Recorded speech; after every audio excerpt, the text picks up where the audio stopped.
Mother is the doer of the child.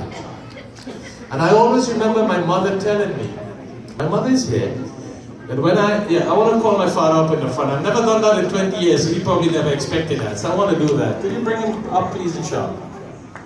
Even the owner of the church next door was asking me, is your father still alive? I'm like, he wants to meet him. He looks younger than me, right? Yeah. So my mother always told me, and I thank God my father is alive, my mother is here. Come on this side. When I was 5 years old, my mother prayed, and she asked Allah for me to be an imam. Come on this side.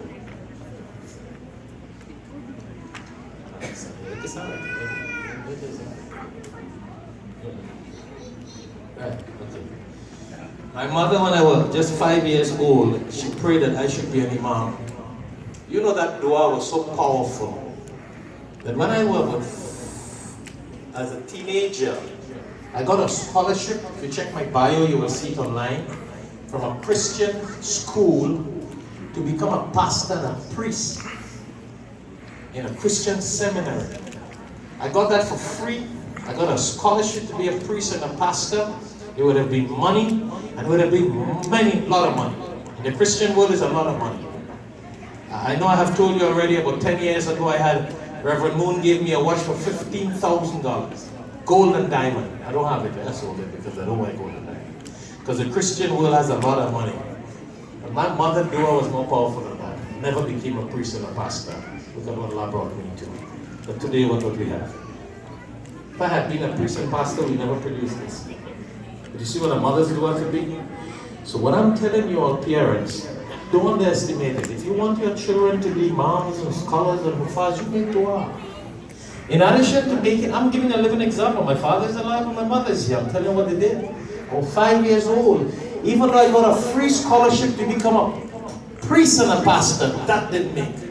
My mother dua was stronger than that. It override that. Today we have a Darul with so much students.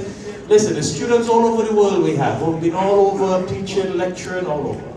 So what I'm telling you, what parents dua, very powerful. So if you see this and you want to be a parent like that your sadaqah jariyah, the greatest sadaqah jariyah you can do is to produce children that can pray for you. And when you die, listen, my brothers and sisters, because this is a Quran night, and it's early, don't worry, it's early. A Quran night is Jumarat. This is the greatest night in the week. This is the last Jumarat in the month of Ramadan. Tomorrow is the last Jum'ah. So don't worry about the time. Forget about the Saturday, Sunday. That's Jewish Christian thing. We are about Jumarat. The blessings you get on Jumarat, you won't get it on Saturday night and Sunday night. Alright, let's get the Islam straight. Your Quran is such a powerful thing. You make dua for your children to be, in addition to being the doctors and the lawyers and the engineers, mashallah, you need that. But please make dua for them to have some deen and some deedy knowledge. Because when you die, and all of you can tell me here if you think otherwise, feel free to tell me. I'm still a student, I'm learning. When you die, have you ever seen any dying man or anybody who is in the grave ask anybody to bring money by the box? Do parents or family members ask, oh, if your father is in the grave, what do you go and give him? Money? Business? Do you take the university degree and say, this is my doctorate, Dad, this is going to remove your sins in the grave?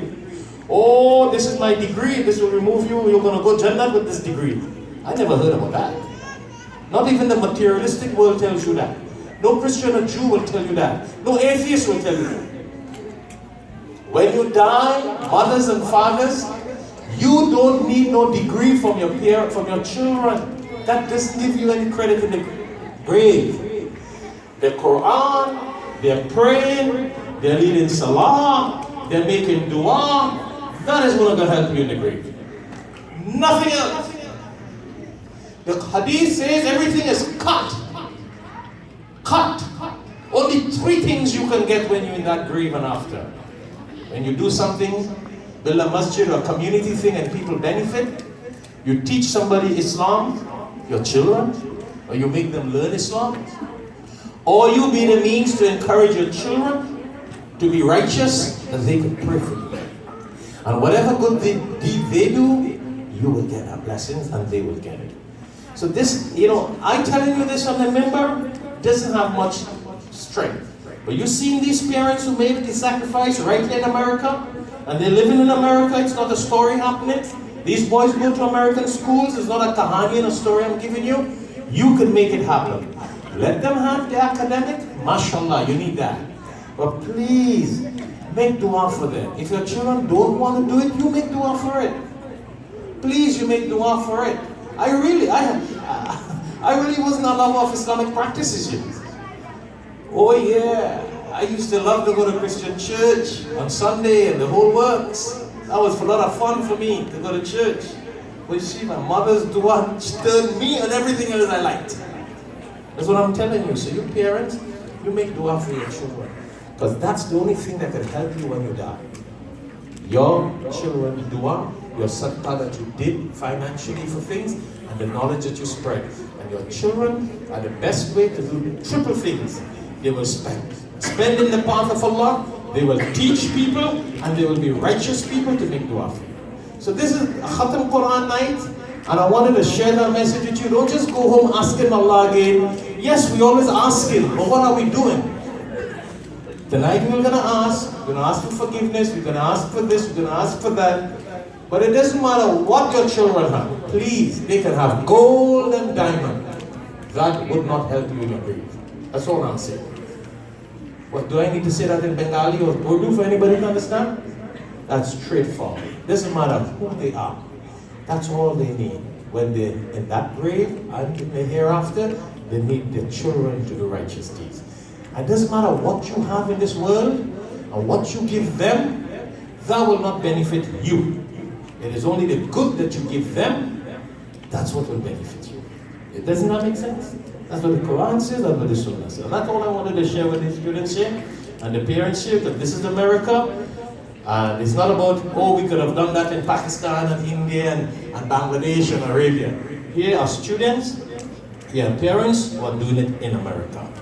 So it's nothing about being American, this is a different life and this is a different time. You make the intention, you make the dua, you make the effort, and it will happen, inshallah. Allah is most forgiving, Allah will guide us, Allah will protect us, and Allah will make it happen. So I wanted to share a living example with you. It took us a great struggle right here, these parents, but today, you know what? Boys all over South Florida need them Salah. Allahu Akbar.